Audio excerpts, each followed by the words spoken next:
Ich war kein Footballcast, we're here to light the fire. Stating facts and stats, you know we never tire. Bringing the heat up, have action won't retire. Busting through the mic, our voices never expire. We ignite the spirit, never fading out. Light the torch, USC fans rise up high. On this podcast, we aim for the sky. Knowledge and entertainment never lie. Together we stand, let the truth amplify.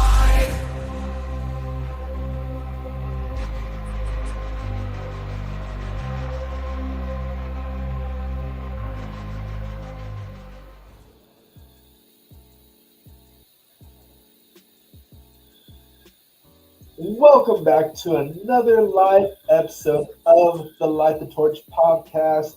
And today it is Iowa week and also homecoming week for the USC Trojans here. And so we did say that we were going to try to get an Iowa Hawkeye podcaster on, and we do. And so welcome to our guest, Tory. And I'm sorry, I don't want to butcher your last name, so I'm just going to leave it at that. But no worries. How are you doing today? And and the name of this podcast is 12 Saturdays. So if you guys are interested in Iowa Hawkeyes, definitely go ahead and check them out. They have a Twitter, they have Apple Podcasts, and Spotify. So how are you doing today, Tory? You know, still licking our wounds after that really epic battle against Oregon. I was there in person in freezing cold rain for 3 hours, and Iowa punched in that touchdown right in the end zone where my son and I were sitting, and we thought it was won. The students were coming down, getting ready, and hat tip to Oregon, man. They made the key plays at the end, an amazing pass down the sideline. Their kicker had balls of steel and knocked it through, and we all went home cold and sad. But coming out to, well, it looks like it's going to be rainy in Los Angeles. That's kind of weird Saturday. I think the last time we had a rain game was against Notre Dame, like almost 10 years ago. So. True story. The coldest game I went to in 2009. The last game of the year was in Madison, Wisconsin. That wasn't it. It was the Orange Bowl at Miami. They had an unseasonable cold snap, and it was like 39 degrees and rainy. So crazy. Well, that must have been a cool experience, though, for the Orange Bowl. All right. So definitely, we'll go ahead and start off with some basic questions about yourself. So how long have you been a Hawkeye fan? And tell us, like, your origin story. My origin story is kind of interesting. I'm a lot older than all of you guys. I actually grew up in Madison, Wisconsin. Lived there until I was 16, was a big Badger fan. But I wanted to be a writer, and the University of Iowa has a great writing program, and I wanted also to not go to college in my hometown, so I ended up in Iowa City. That would have been 1990. So, yeah. So been a Hawkeye fan since the early 90s. Only two coaches in the whole time, Hayden Fry and Kirk Ferentz, and just fell in love with what the Hawkeyes had to offer. People don't remember, but Wisconsin was terrible in the 70s and 80s. And so I finally got to college. I'm like, hey, there's a college football team that doesn't suck, because I was going to the Rose Bowls and had Chuck Long and guys like that back then. And been a Hawkeye fan ever since. Nice. So do you ever root for Wisconsin since you grew up a Wisconsin fan? I root for Wisconsin hockey because Iowa doesn't have a team. But other than that, I mean, it's a great rivalry. The fan bases are super similar. You know, we're mostly a bunch of chubby, drunken, Midwestern folks that like to drink in parking lots and watch football. So fair enough. All right, B. Jones, do you got any questions for our guests? Can you tell us about some of the traditions of Iowa football? Like, if we were to go to a game in Iowa City, I know one of the biggest traditions. Yeah, I mean, obviously the big one and it's relatively new. It's one of our newest traditions is the wave to the hospital that they do at the first quarter. USC will probably do something cool on the scoreboard. That's been kind of the thing they've been doing at away games lately. It's just really caught on across college football. That's great. One of my favorites is Hayden Fry was a psychology major, and he had the visiting locker room painted pink because it's supposed to be a very calming environment, and it makes you sedate and not as agitated and aggressive. They keep up that tradition to this day. Everything's pink: the toilets, the floors, the lockers, the whole 9 yards. It's pretty wild. I love that one. We sing "In Heaven There Is No Beer" after every victory. It's our victory polka. Those are probably my 3 favorites. And we play for great trophies. I mean, we play for a bronze pig, we play for a brass bull, and the Iowa State and Nebraska trophies aren't quite as exciting, but Iowa is one of those kind of old school Big Ten teams that's just kind of has a lot of old bitter rivalries and kind of quirky little weird traditions. The Wisconsin and Iowa team managers play for a rusty toolbox every year. So just all kinds of weird stuff like that. So if you want weird old timey Big Ten football, Iowa City is the right place for you. All right. Guns, you got any questions? Oh yeah, just my question is, what's your thoughts on your QB this year? Right, he's a transfer coming from South Dakota State, I believe. Just what's your thoughts so far this year? Great question. It's so interesting because his numbers are not going to impress anybody. Maybe the rushing touchdowns. But the kid's a gamer. He's a big kid. He's, 6'3", 220, something like that.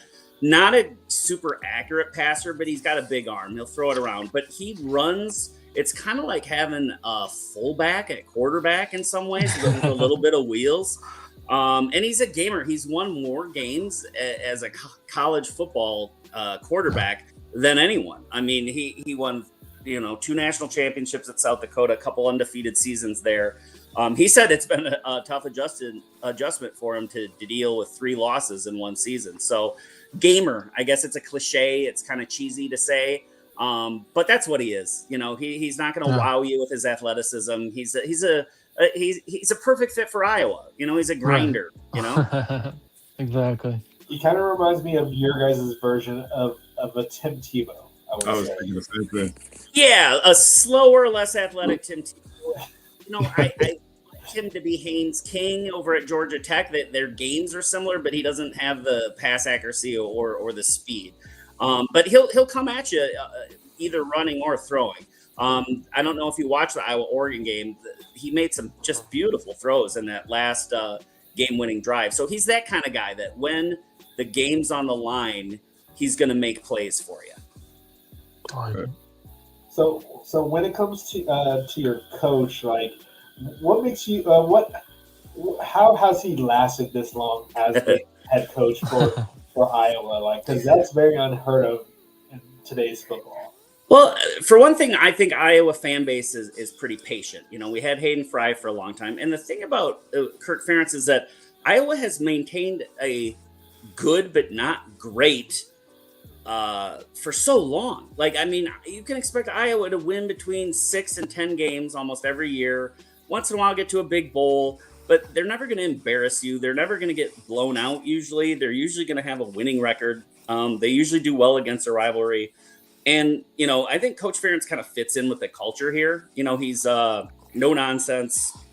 He doesn't blow smoke up your butt at all. He's kind of self-deprecating, likes to make jokes about himself. And so he's really ingratiated himself, I think, into the community as well. Iowa City can be a tough place to be a coach. It's such a fishbowl. I mean, it's like 100,000 people is all. And, you see that I was eating out at a restaurant the other night, and the basketball coach came in. And, of course, everybody's high-fiving him and saying, hey, what's going on? So it's that kind of place where you're going to be rubbing shoulders. And he's good at it. So, rode through some scandals. We had the racial disparity problem. But one thing that I liked about the way he handled that is he stood up and said, we screwed up. We made mistakes and we're going to change it. We're going to fix it. You see so many of these college coaches with these giant egos just say, they won't take responsibility for things or they'll blame somebody else. And Kirk Ferentz doesn't do that. And you know what? That resonates with Iowans. Yeah, definitely. And also, my last question is, if people were to go out to Iowa, where would be like a go-to place to eat? Well, I will tell you, I believe it was either the New York Times or somebody named the Airliner Bar the #1 college bar in America. Iowa City is a sneaky little cool city with some pretty cool restaurants. My favorite place is this kind of dive bar called George's. And it's called George's Buffet, but they don't have a buffet. They make one thing. They make hamburgers and cheeseburgers. No fries. You could get chips with them. But you guys are too young to remember this. But their cheeseburgers there taste like McDonald's cheeseburgers tasted like in the 80s, like when they were still made with like good beef and like actual beef tallow fat. Like, and they're not special. Like I think they just run them through like a heater thing. But they're perfect. They're just like made perfectly. And good ice cold beer there.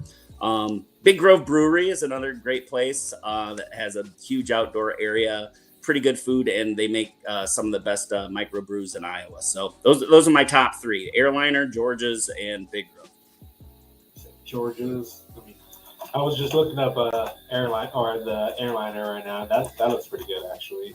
And, yeah, they have pretty good pizza. They have like a deep dish and a thin crust pizza. And back in my day, in the 90s, they had 50-cent pints on Tuesday nights, and they had like Leinenkugels on tap. So yeah, you just bring in your little Airliner pint and fill that sucker all night for 50 cents. Not a bad deal. Yeah, I know Sioux City, like or at least Iowa's like kind of a underdog when it comes to like their pizza. Like I've had some pretty good pizza out in Iowa, actually. So interesting. Well, where I live now, Davenport, Iowa, is called the Quad Cities, and look this up. Food and Wine actually wrote a story. We actually have a regional pizza variety called Quad City style pizza. That's very unique and very interesting. It's got a multi crust and like these weird crumbled, like spicy crumbled sausage, and they cut it in rectangles instead of triangles. So Quad City? Quad City style pizza. Yeah, it's an actual thing. Can even buy it in the grocery store frozen now. Interesting. It's the biggest place nobody's ever heard of. All right, and if anyone's in the chat, definitely drop your questions for our fellow Iowa Hawkeye fan here. So we'll go ahead and start it off with what are your offensive keys to victory for Iowa? You know, I think this is going to look a lot like the Oregon game did. It's going to be who can win in the trenches and who can get their run game going. Iowa did an okay job at that. The numbers didn't look good because they counted that safety that was like a muffed punt that went 55 yards back against the rushing yards. So they actually rushed for about 150 yards, 87 of it coming from RD1, Kamari Moulton, and about 25 from the quarterback position with Gronowski. So, you know, the key to Iowa is always running. The thing they're missing this year, last year they had Caleb Johnson, who's with the Pittsburgh Steelers now, and he was good to rip one 30, 50, or a touchdown once a game. Just, I mean, like clockwork, every single game. We don't have that this year. I honestly, if Caleb Johnson had been on the squad, I think Iowa might have beat Oregon. Because Kamari Moulton is a hell of a running back. He hits the hole. He knows the scheme, but he's not a game breaker. And guys behind him are kind of young and inexperienced, and they haven't really flashed that either.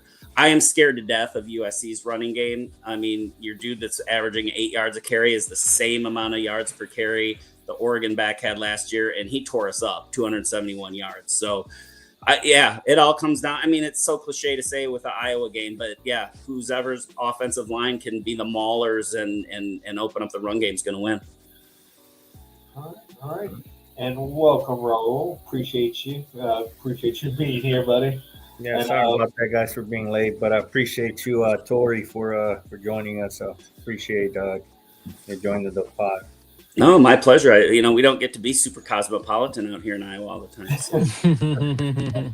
All right, and then I'm sure you have a lot to say about this here, but the defensive keys to victory for Iowa. I mean, yeah, repeating myself. I think, I can never pronounce tell me how you pronounce your quarterback's last name. Mayava. He doesn't really scare me that much with his arm. I mean, not that he's a bad passer. But, I guess, and play action worries me. But Iowa has to shore up their run defense. That is not like Iowa to give up over 150 yards, let alone 250. And if they don't get that cleaned up, USC is gonna have a pretty easy time putting some points on the board. So our linebacking crew is not what it was. Two NFL guys that are gone from last year. The new guy, we're kind of in this weird tween phase where The starters are like 5 and 6 year guys that aren't super great athletes, but they know the system. And the guys that are more of the fast twitch, really good athletes don't know the system well enough to start. So we're kind of stuck there. So, what Oregon did was got their offensive linemen out to the second level, confused the linebackers a little bit, and just, ripped off 5, 6, 7 yards a carry. And that's not a recipe for success for Iowa. Mm-hmm. All right. And real quick, Raul, do you have any questions for our fellow guests here? I've already asked about food, so you're on mute. Some Iowa football traditions that you guys do or Already asked that. know of? Yeah, we talked about the wave. We talked about the pink locker rooms. We talked about playing for a pig. We talked about the Hail Iowa. Yeah, I think I might have covered them all, Raul. I was hoping I could come up with one more. They used to play Hey Jude at the end of the third quarter every game, but they don't do that anymore. They come out to Back in Black, which is kind of cool because, we're in our all black uniforms at home. So that's kind of neat. And then they run the Niall Kinnick Heisman speech before every game, which is an interesting thing because it's game kind of weirdly political that a lot of people don't know. But I won't nerd out and tell you guys about that. You can look it up. You think our game should have a trophy, like a rivalry? I'm still just getting used to you Pac 10 guys being in here, so I don't know if it deserves it yet. I will tell you that your damn band playing that song after the 2002 Orange Bowl that I went to, like I heard that in my nightmares for like a month. Like you really have to do it every 30 seconds. That's the one USC tradition that I am not a fan of. I'll just tell you. Well, we hear that from everyone. because you hear it so often. That is true. Yeah, when they're scoring touchdowns. All right, and real quick here, give us who you feel like could be the MVP for both offense and defense, and also your final predictions and your score. Yeah, I mean, I think kind of a guy that has gone a little under the radar as just an offensive piece. He's their great punt and kick returner, Caden Weegan, who you should be a little afraid of. But they've been getting him involved more in the offense. He had a terrible fumble against Oregon that was one of the costliest mistakes of the game. So I think he's going to be out for a little bit of redemption. So I would look out for him. He's my most likely candidate for an MVP. Tough kid, fast kid, cocky kid. Looks like just your typical little 5'11" Iowa white guy, but he will run past you, which is crazy. On defense, that has been kind of the problem this year is that we don't really have that defensive stopper like you really expect from Iowa. Like they're just solid across the board. I would look for TJ Hall. He's going to be probably against your big quarterback. I'm trying to remember his name. Janamaeva. Yes. He had a really good game against Oregon as well. Had perfect coverage on that game win. Setting up the game-winning field goal throw. He was using the sideline as a defender. He was between the quarterback and the ball. He didn't interfere, and man, they just dropped it into like a little 12-foot hole and beat him. So he's not quite a shutdown corner, but he's solid. So I'll go with TJ Hall on that side. Oh, sorry. He's a cornerback, so he'll be going against Makai Lemon. Okay. Wide receiver. But we have a question for you from Anthony James. How do you feel about Iowa's record coming to the West Coast? All right, you guys. I am over 50 years old, and I have not seen Iowa win in the Pacific time zone on an opponent's field in my lifetime. The last time Iowa won the Big Ten was 2004.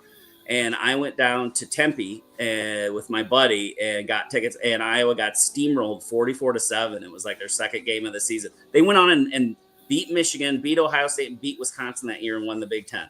I mean, until I see it, I cannot predict a victory on the West Coast. I don't know what it is. And it was under Hayden Fry, too. Yeah, we beat USC in that Holiday Bowl, but you guys know what bowl games are like. Guys opt out. What is everybody's motivation? You're not at their home stadium. It's not the same. So yeah, outside of a couple bowl wins out there, Iowa has just crapped the bed every time it's been in the Pacific time zone. So yeah, that's how I feel about it. Not good. All right. Well, then give us your final predictions along with the score. I'm sticking to my guns. My podcast partner gets mad at me. Now, I think Iowa's going to have a lot of motivation in this game. Weirdly, I think the fact that they stayed at number 21 in the CFP poll still gives them just the faintest. I mean, things would have to go totally bonkers for them to get in at 3 losses, but it's not dead, right? And, you know, they, by all accounts, felt they let that game slip away last week, and they had it won.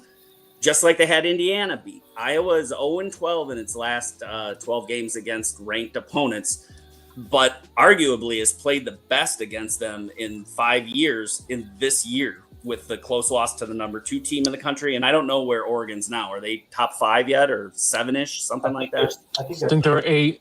Yeah. 8, so, I mean, I guess a lot of Iowa fans feel it. I felt that Iowa was going to beat Oregon and then go out and stumble at USC. So there's that little bit of me that's like, I really thought they were going to go 1-1 in this little pair of games. But again, until I see with my eyes an Iowa team not crap the bed in California or Arizona or Oregon or Washington, I can't pick them. So I think this is going to be weirdly high scoring.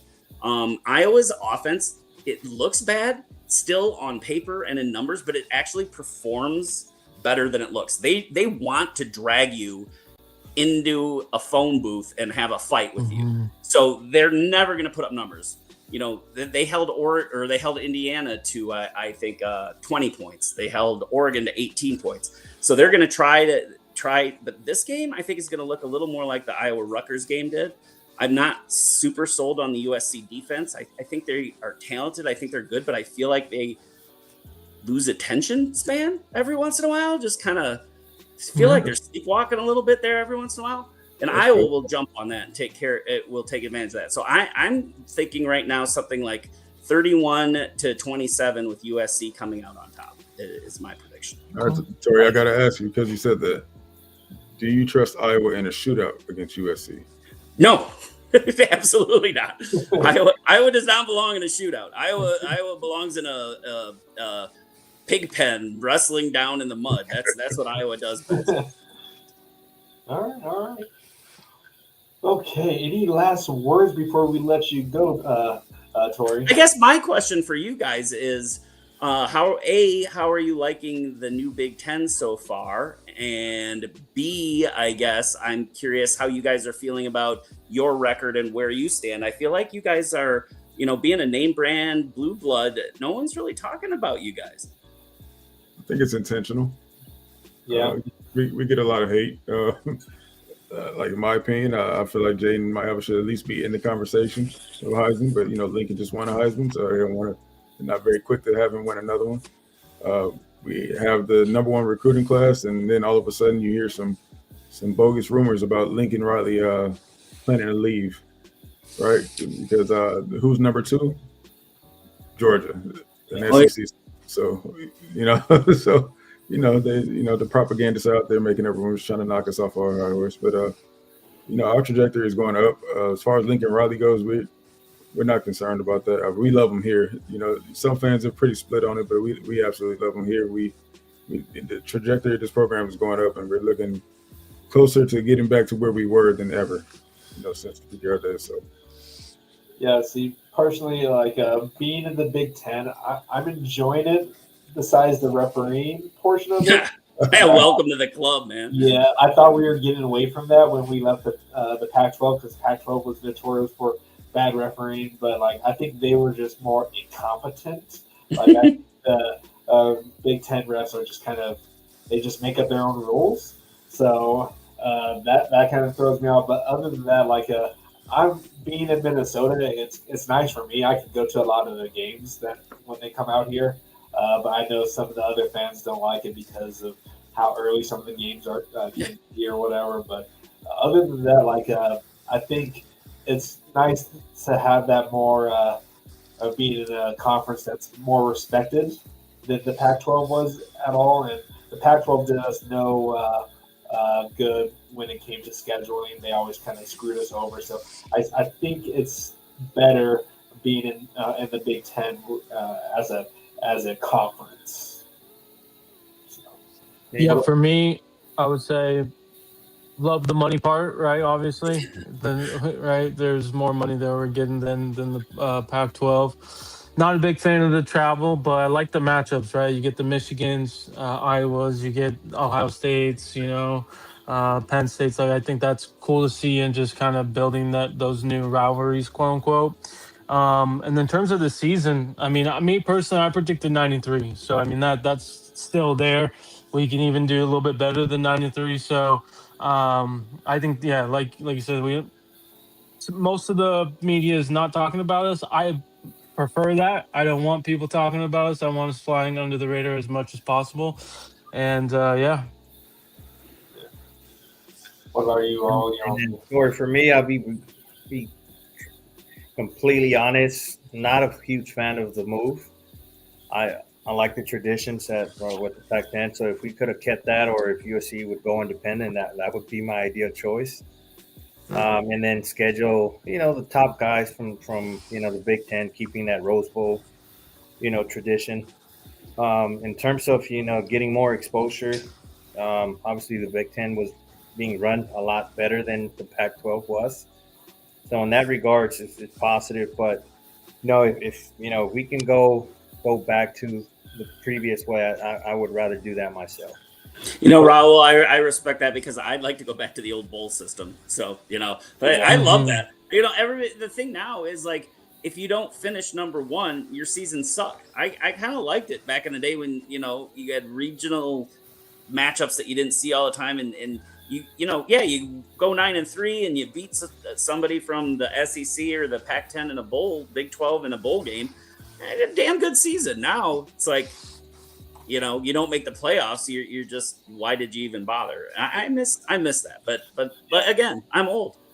Well, and that's also what made college football great, was the tradition and all that stuff. Like, it's completely different from the NFL, but now it's turning into NFL-ish. Yeah. So it definitely kind of loses its glory, and saying why we enjoy college football as much as we did. Because like what Raul said, like the pageantry of the Rose Bowl and the top Big Ten, the top Big 12, the Pac-12 teams, that was always fun. Like, it was always something to watch, look forward to. But I keep calling it the Pac-10, don't I? See, I am old, guys. My apologies. It's okay. It was nice when we didn't have those other two teams join the Pac-12 too. It is what it is. But other than that, any last words for our guest here before we let him go have the rest of his night? Just where can we find you, Tory, for those that are interested in? Yeah, our podcast is called 12 Saturdays 2.0. It's on all the platforms, Spotify, Apple Music, all of that, with my co-host Joel Krausauer, who is an actual college official and former college football coach at the NAIA level. So he's the football smart one. So you guys got kind of hosed tonight. I'm the funny one. So and we're on Twitter, although we don't do a lot on Twitter anymore. But yeah, 12 Saturdays. Look for us. All right. Well, we really appreciate it, and I think we have one more question here for you. How do you feel about the game not being televised nationally, but being on the Big Ten network? CBS chose instead to televise Michigan and Michigan State and Penn State. Yeah, you know what? You're breaking that news for me, so that's interesting. Full disclosure, I kind of love the Big Ten network. I've all had it since the beginning, so I'm used to it. So that happens sometimes. But yeah, this is a much better game than Michigan State, Penn State. And what's weird is Iowa's been drawing huge numbers. The Iowa-Oregon game was one of the most watched this season, as was the Iowa-Indiana game. So yeah, that's kind of when you guys are a name brand too. So yeah, no, I think we should be justifiably outraged. Yeah, I'm actually pretty upset about it. But. Do you guys get Big Ten out there now on most of your cable or you call on YouTube TV and stuff? I am, so. Yep. Yeah. I actually had to get Comcast so I could actually watch the Big Ten networks. It sucks. what it is. But If it gets sucks, try the BTN Plus app, which I still pay Oh, $80 God. a month for That is some reason awful. because I like women's basketball because we're actually really freaking good at that. No. That's going to be good this year too. USC Iowa women's Yes. basketball. So look Oh, out yeah. for that. Oh, that's Absolutely. one. We got a couple new 5-stars coming in, some freshmen. So Yep, and we do too. Yeah. that'll be fun. But I went ahead and put their Spotify link in there, and you know what? I'll put the Apple one in there too.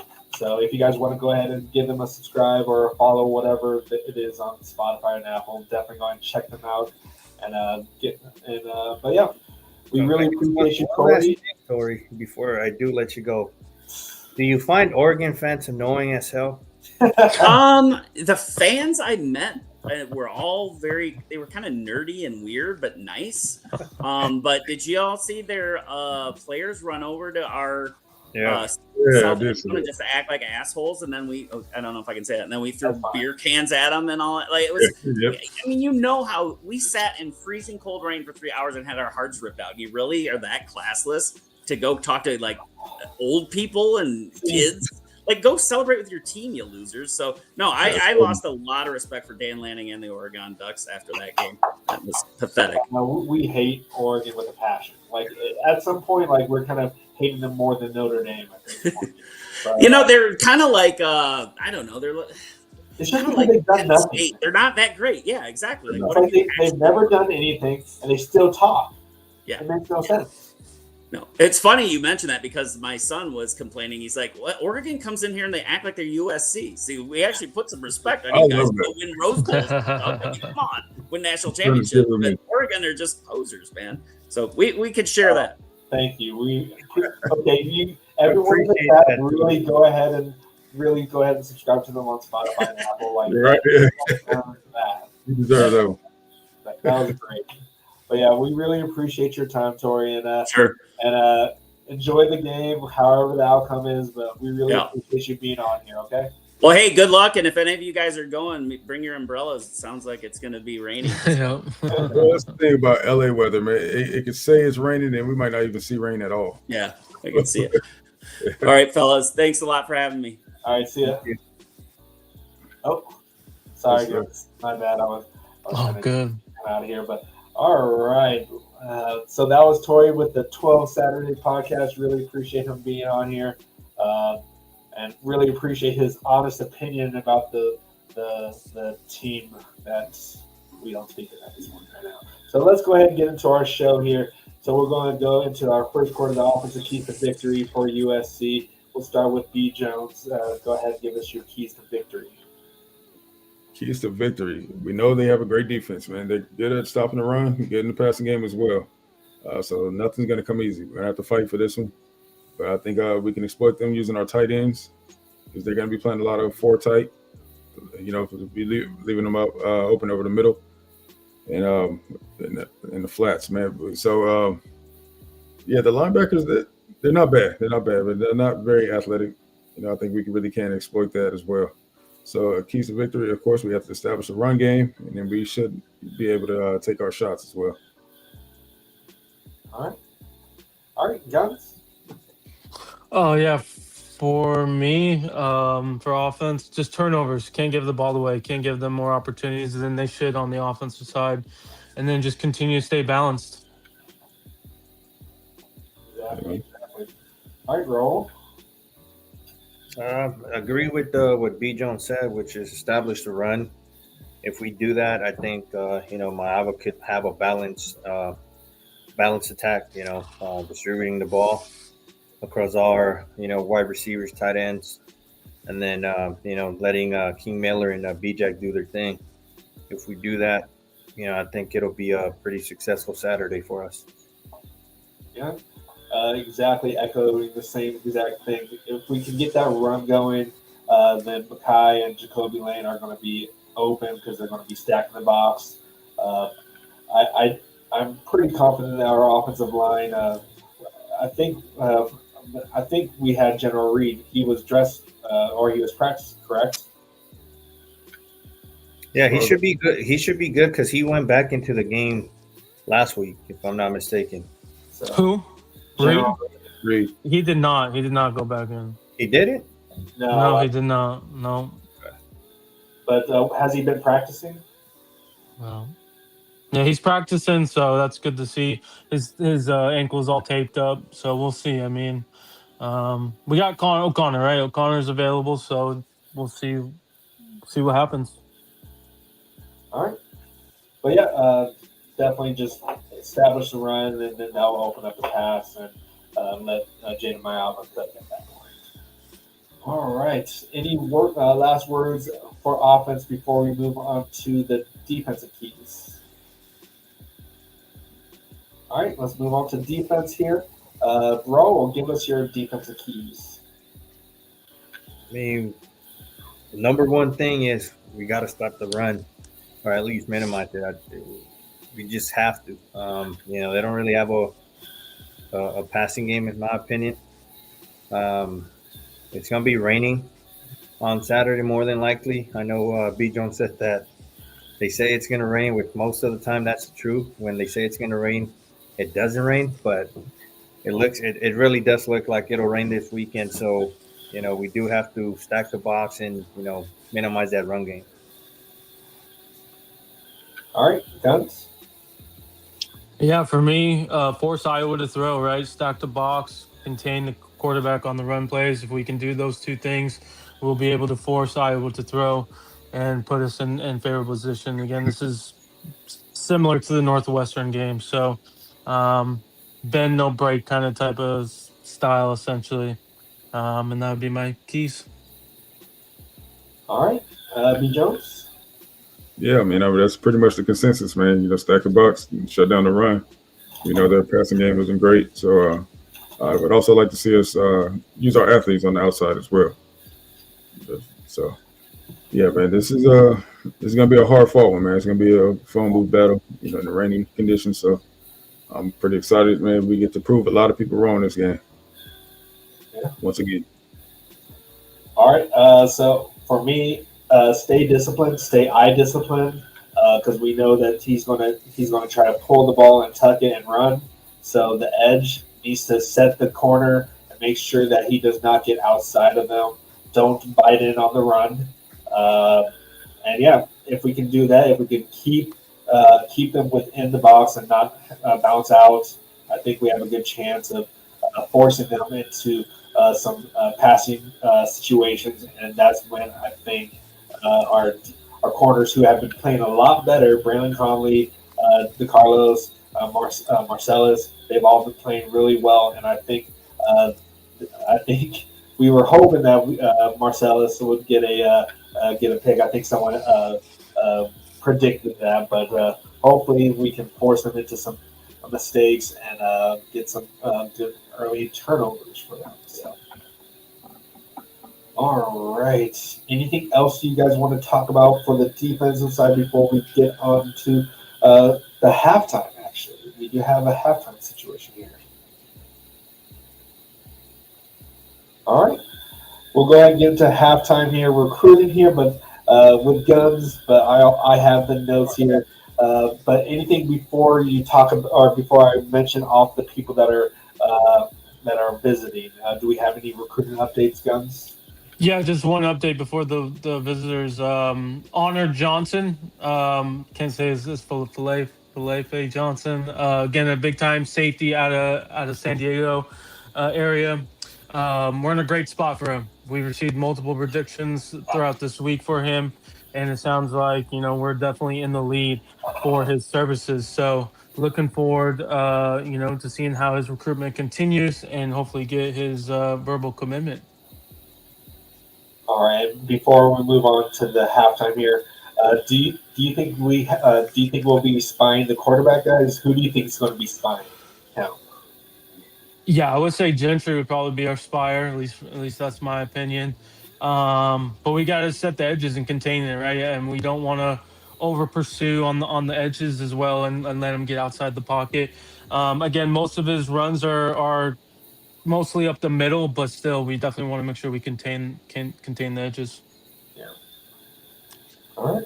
So moving on to sticking with the recruiting portion of the halftime, we do have a majority of, at least of our class that's going to be showing up. We do have a lot of the locals and also the out-of-state players going to be on campus. So Sean Alston, 26 from running back. We all actually, I don't need to say their positions because everyone should know who they are, except for maybe some of the people that for the 2027 class is going to be here. So we're going to have Sean Alston, Luke Weaver, Tron Baker, Camden Smith, Josiah Jefferson, who's a newly committed to USC. He's a JUCO tight end, so I will mention that.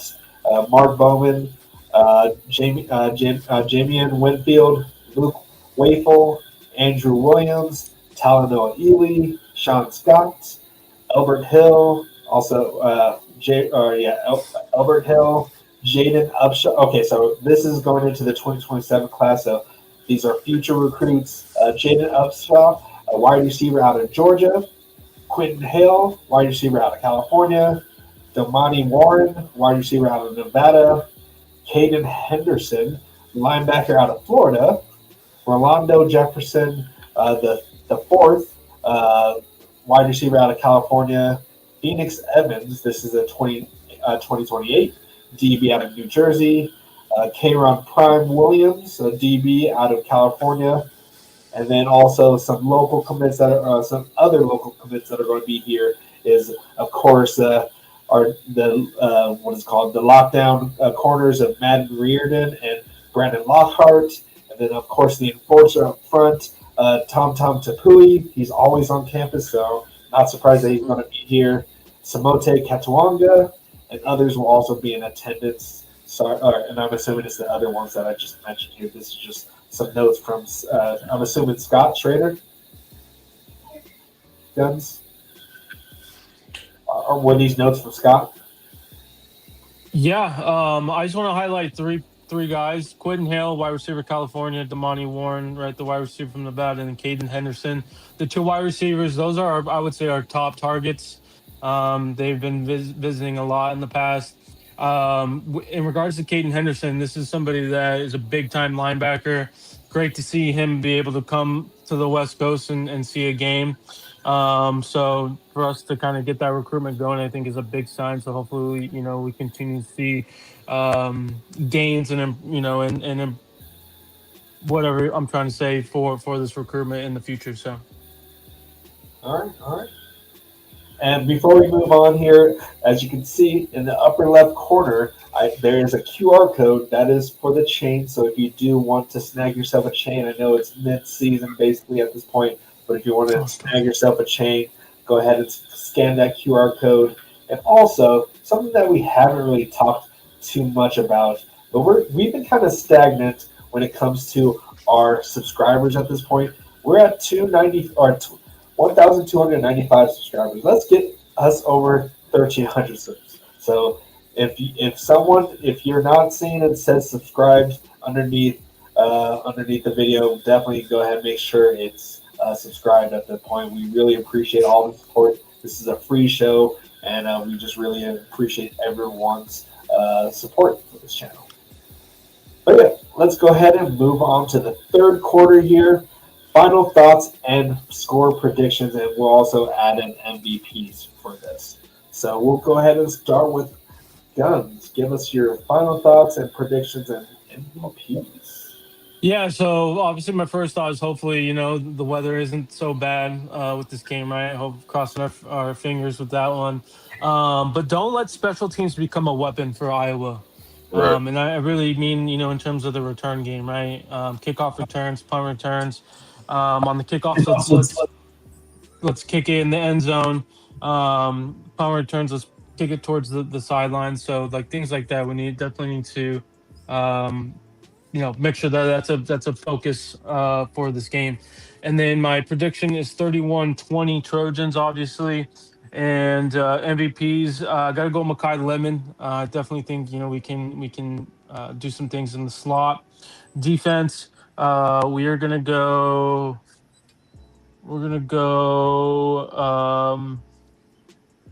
Ramsey. Ramsey's gonna get a pick this game. All right, and I'm sure I probably sound a lot better now. So I really Yes. appreciate the guys telling me that I sound like I'm in a phone booth. I should have listened to Jeff. Sorry, Jeff. If you're still here, I should have listened to you. Yes, he says I sound like I'm broadcasting from a bathroom. But now I'm not in the bathroom anymore, so now you guys can hear me. And real quick before I ask Raul here, but Fight on Natty says that recruit Khalil Terry is a 4-star now that he committed to Notre Dame. Most likely they're going to give him a 5th star, but if he happens to flip and commit to SC, guaranteed he becomes a 3-star. Yeah, and I guess I kind of want to bring up his whole his little blunder on the microphone saying "fight on" before he signed off, which is kind of funny. And I don't get how some of the Notre Dame fans are kind of not throwing up red flags because of that. But Yeah, that was his heart talking. That's all. Yeah, that was definitely an interesting situation, and obviously, if you're following this recruitment, he was supposed to be a Trojan. It kind of sounds like the staff was just slow playing it, given the fact with Honor Johnson, the safety out of California, and Gavin Williams as well, California kid. So it looks like we're only bringing 2 safeties. So I think that's kind of why we were slow playing it, and it sounded like the staff kind of gave him the thumbs up to look elsewhere. But hey, if we miss out on one of those 2 guys, right? I mean, and the fact they said fight on, I think is a great sign that we can easily get back involved and flip them. So yeah. I was going to bring up the video, but I'm not going to do that to the kids. It was a slip of the tongue, and I'm sure he apologized probably to Marcus. Everyone. For that, so, no fault to him. So, but yeah, hey, if somehow we decide to double back, you never know. But yep. So, moving on here. Final thoughts, Raul. Give us your thoughts, predictions, and MVP. I mean, the final thoughts, I think that USC is going to win the game. Even if the weather's not ideal for us, I think we'll find a way to win. We definitely play a lot better at home. And, I think the crowd, I need you guys to show up, man. I'm going to be out there. Brandon's going to be out there, man. He's taking his little kid out there, so there's no excuses. I don't care if it's raining, pouring. Show it to the game, guys. Well, for that, then, since you're going to the game, AZ Guido says, who's going to the game? Where's the meetup spots? Well, go ahead. Hit us up on X, Guido. We'll let you know. Yeah, we'll let you know for sure. Just let us know you're there, and we'll meet you there. Also, look for Paul's tailgate. He always has the parents of players there, so definitely check his out if you haven't been there yet. He says, I'll be coming there from AZ, rain, snow, or shine. Nice. There you go. And that's the spirit, man. So, like, whoever's out here and complains, I need you guys to be out there. I need you to do your part. It's homecoming too, so we gotta show up for a homecoming. Yeah, and then before I continue, I gotta give a shout out to the students this year. They've been packing that student section for the most part. Almost every game has been up to the top. So I know I've given them a hard time in the past, but they're actually doing their part this year. All right, and I'm sorry, did you give a score prediction? Not yet. Score prediction, I'm going to go 34-24. Okay. All right, B. Jones. And hold on. I haven't said my MVPs. Oh, you just Hold on, Black Chan.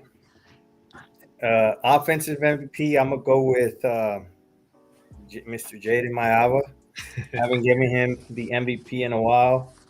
So what do you mean in a while? I didn't pick him last game. Oh, last game, but the game before that, no.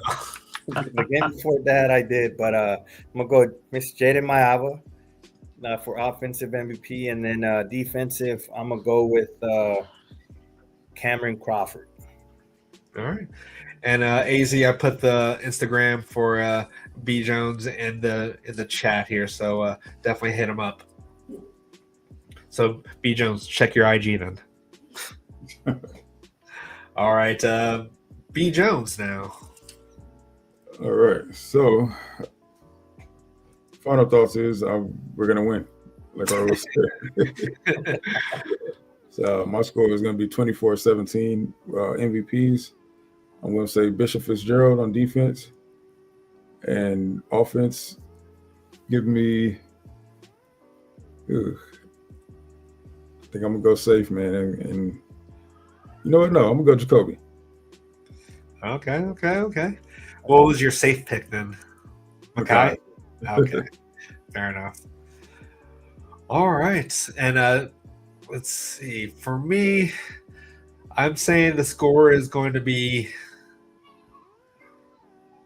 I actually think it's. I think 38-27, like the same score from last week, possibly 38-27, 38-24, somewhere in that ballpark. I could see that being the score. MVP for defense, I'm going to give it to Desmond. He's gonna be tasked with stopping, stepping up, filling the gaps. It could be either Jaden as well. Like whoever is going to be the focus on the running back at this point, I think is going to be the MVP. And for offense, I'm going to give it to King Miller. Like I don't think we've ever really given it to, or did anyone choose King last week? I don't think so. Yeah, so I said B. Jones might have. I think I did. don't give him. I could hear him now. Let's go. All right. Yeah, so I'm going to go ahead and give it to King. And like I just feel like this is going to be another 100-yard game for him, and it's going to really solidify. What's the award that he got nominated for? Does anyone know the name of that one? Don't know the exact name, but basically it's the walk-on award, I believe. Yeah, and he's the only one that's actually still a walk-on because everyone else has been given a scholarship. Yeah, so he'll definitely get that. And from what I understand, he probably doesn't technically need it because his family's fairly well off.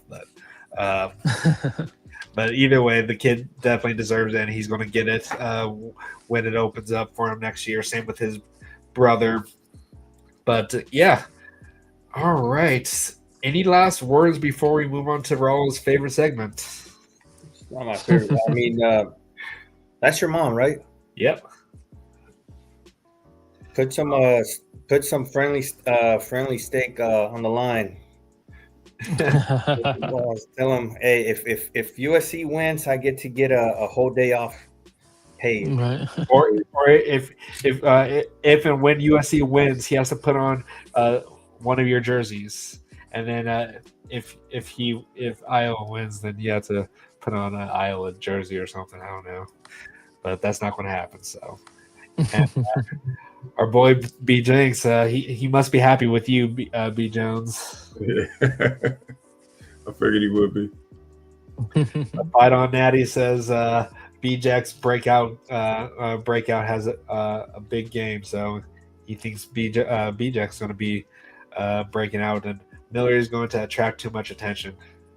Well, yeah, I think this could be a big game for him too, because like what you're saying, but hopefully he's fully healthy and he can really start pounding that rock here. But all right, let's go ahead and get into that fourth quarter here. Guns, go ahead, and I have to play it safe this one. I'm playing this whole prediction, so don't be surprised. Maybe I might throw in a surprise here. Yeah, I mean, at this point, you three have to start risking some picks because the guy in the lead, that's me. I don't really have to risk the bets or the picks, I should say. But yes, yours truly is first. Raul's in second. B. Jones is in third, and BC is in the last. How many games are you? I'm up by 7. Yeah, so I'm up by 7. Up by 7? Yeah. Yes. It's. Yep. Up by 7. Yours and B. Jones's difference is 9, and then B. Jones's BC is only by 2. So the last place is still close. Still close, people. Wait, so I have a 9 game lead on B. Jones. Yes, you do. Yes, you do. What? On the third You have a place. 16-game What? lead. So then- That means I have a 16. Yes, sir. Yes, sir. Yes, sir. He Yes, has, sir. so Raul sir. has an 11-game victory over me. Damn. Yes, correct. That's correct. Yeah. I'm definitely keeping it safe this time. Yes, sir. I need to rack up those wins. All right, well, let's get into it. So, first game here is Friday. Minnesota at Oregon. Anybody going to pick Minnesota? No. You're from Minnesota, Blackiechainz. No. I ain't do it. No. Raul, You do it, Raul. If you do it, I'll go Minnesota, and then everybody's following up. No. Okay, then. You Loser. really confident Loser. since you're got a slight lead right now. All right. Next game here is Wisconsin at Indiana. Anybody going to pick Wisconsin? No. No. Okay. All right. Next game here is Michigan at Northwestern. Anybody going to pick Northwestern? Michigan. What's the spread? 11 and a half. Yeah. It's kind of like Michigan is on the road. So, No, I can't. okay. All right. No worries. All right. Next one here is a good one. Penn State at Michigan State. Penn State is the favorite on the road. I have Penn State. BC, who do you have? Penn State. All right. B. Jones? Same. All right. And Raul? Same. All right. Perfect. All right. Next one here is Maryland at Illinois. Illinois is the favorite. Anybody going to pick Maryland? Spread's 14 and a half. Nope. Okay. I didn't think so, but I wanted to ask. All right. Next one here is Purdue at Washington. Washington's the favorite by 15 and a half. Anybody going to pick Purdue? Nope. Okay, I didn't think so. Yeah, pretty much these Big Ten games are solidified. And lastly, UCLA at Ohio State. Anybody going to pick Little Brothers? Nope. All right. Well, that was the Big Ten. Let's get into the non-Big Ten games, which are the juicy ones as always. First one here is Clemson at Louisville. Louisville is the favorite.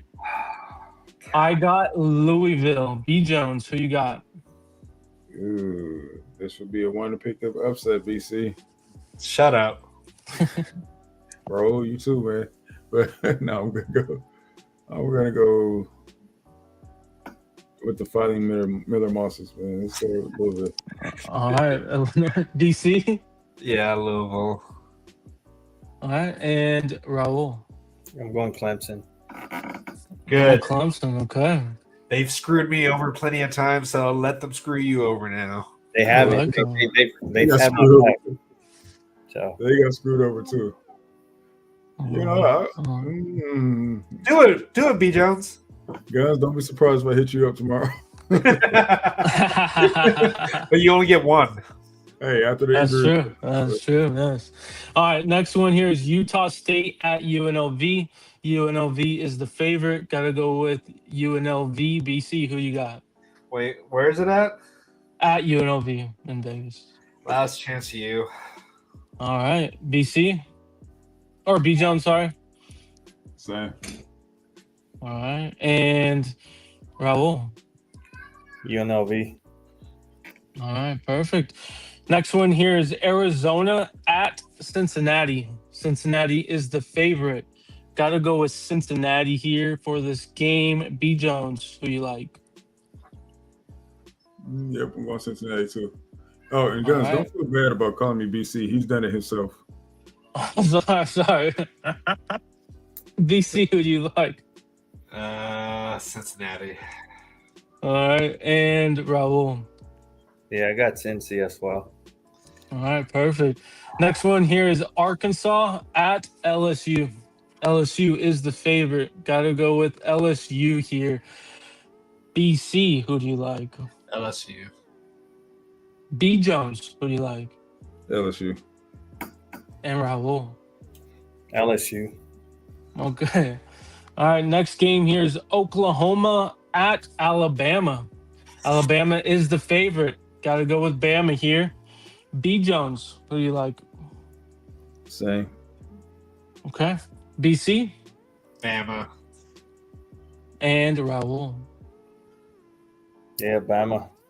God damn Okay. it, people. Yeah, all right, this is an interesting. I think this is going to be a good one. Virginia at Duke. Duke is the favorite. I got to go with Duke here with this game. BC, who do you like? I want to go last.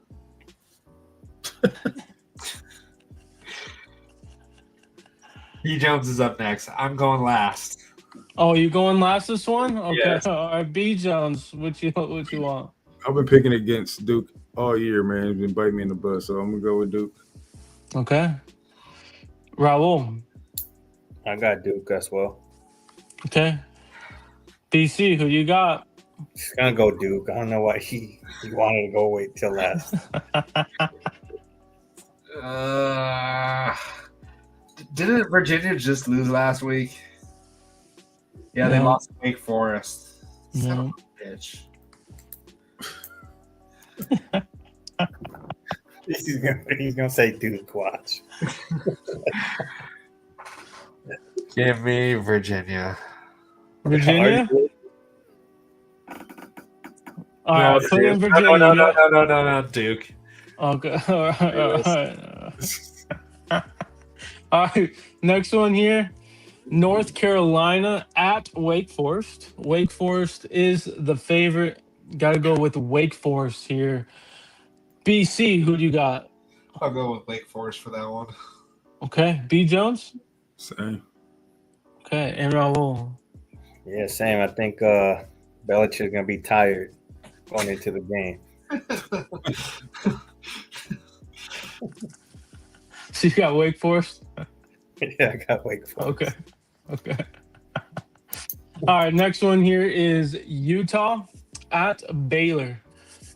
Utah is the favorite, and I gotta go with Utah here. B. Jones, who do you like? Utah. BC, Utah. Raul. Yeah, I got Utah as well. Okay. Next one here is Texas at Georgia. Georgia is the favorite. Gotta go with Georgia here. BC, who do you like? Where is it at? At Georgia. Give me Georgia. Okay. B. Jones. Georgia. Raul. Go Texas. Oh, okay. Okay. I like it. Okay. Next one here is Mississippi State at Mizzou. Mizzou is the favorite, and I got to go with Mizzou here. B. Jones, who you like? Mizzou. BC. Mizzou. And What you say? Raul. Yeah, same. All right. Mississippi Mississippi right State? Well, you said the no. first picks, man. It's gonna be the Missouri Tigers. So let's go with them. Wait, so you go Mizzou? Yes, that's what I said. Okay. Make sure. Thought I heard Mississippi State, so. Okay. We got three more. Next one here is TCU at BYU. BYU is the favorite, and I think they come back with a win after the loss of BYU for me. BC, who you got? BYU. Okay, B. Jones. I just want to know why BC sounds so depressed picking these. these teams. You guys are all picking the same thing. You guys are picking the same thing. I'll go with BYU, man. You're the one that's always last, Raul, so you're picking the same as us. I was not picking the same as you guys. I already have my picks. Maybe like two So picks. You have, so far, you only have one pick different, Raul. I got two. I got Texas and Clemson. I don't know what you guys talking about. Oh, yeah, sorry. Yes, you're correct, too. Okay. B. Jones, who you got? BYU or TCU? BYU. Okay. I got BYU. And, okay. All right. And then last two, this is B. Jones's favorite conference to play or pick with Boise State at San Diego State. San Diego State is the favorite. I gotta go with Boise State here. B Jones, who do you like? I am going to disagree with you guys, and I'm going with San Diego State. Okay, perfect. San Diego State. BC, who you got? Where is this at? Is that San Diego State? This is San Diego State. Fine. Boise State. Boise State. Okay, Raul. I messaged you guys on Discord what I think of San Diego teams now. Chris. Let's just pick Boise State then. Well, Boise, that's why I'm going Boise State myself. Okay, Boise State it is. All right. Okay, wait. And then Go ahead. Go ahead. No, go for it. Oh, okay, no worries. All right, last one here is Wyoming at Fresno State. Fresno State is the favorite, and I gotta go with our good friend. Forgot his name, but our good friend, head coach there. Thank you, and Fresno State. BC.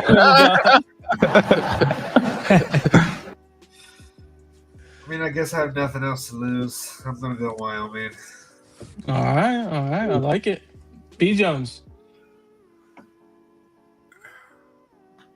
Yeah, I'm gonna roll with Ents too. Okay, and Raul. Yeah, I'll go with Fresno State as well. Okay, well, there it is, guys. Our picks. Tune in Sunday to find out who is the official winner for Week 12. Wait. Okay. I'm going back through all the games that we just picked right now, seeing if I need to switch anything, because I guess I need to make a move here somehow. Hey, BC, your mom got a message for you. Man, look what your mom said. Come on. Sorry, Mom. Can't support your uncle here. Yeah. Come on. Did he, Uncle Vern, he played for the Bears too. Yeah. Whoops. What other teams? You can still switch the pick. Just saying. Yeah, that would be your one.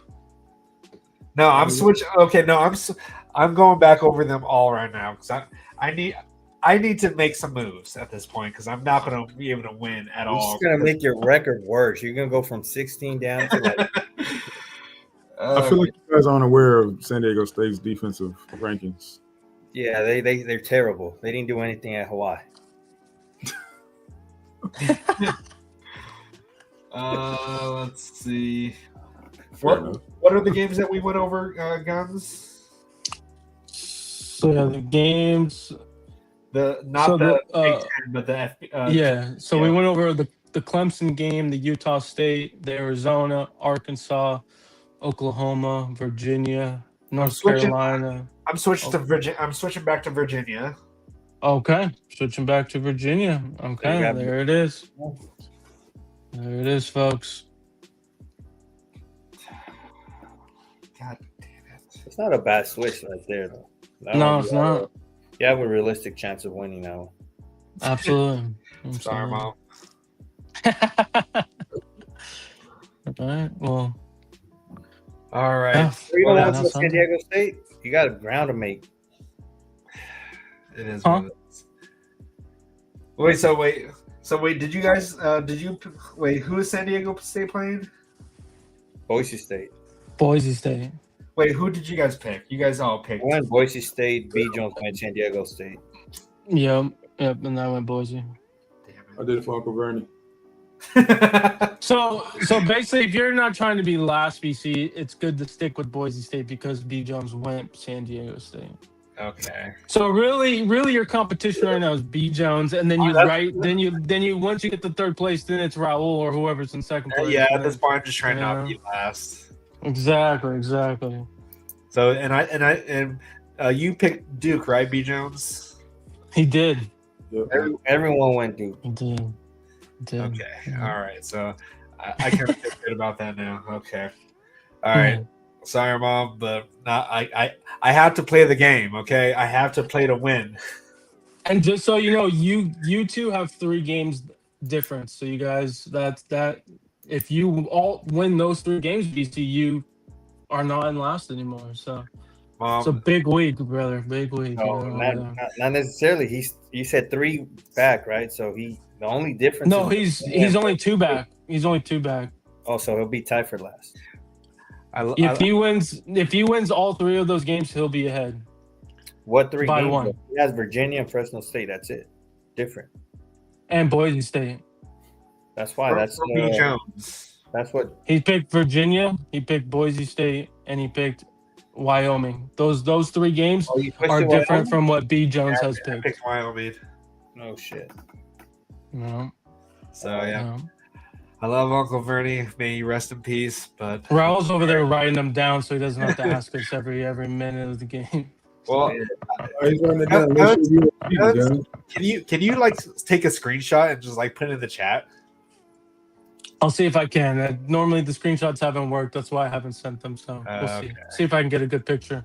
All right, because you know I ask all the time. So, and I'm That's not right. I'm not about to rewatch this and try to go back and go through all this. So, but yeah, that's going to be the show tonight. We'll be back on Sunday, and we'll be back for the post game. So, really appreciate Tory for being on the show.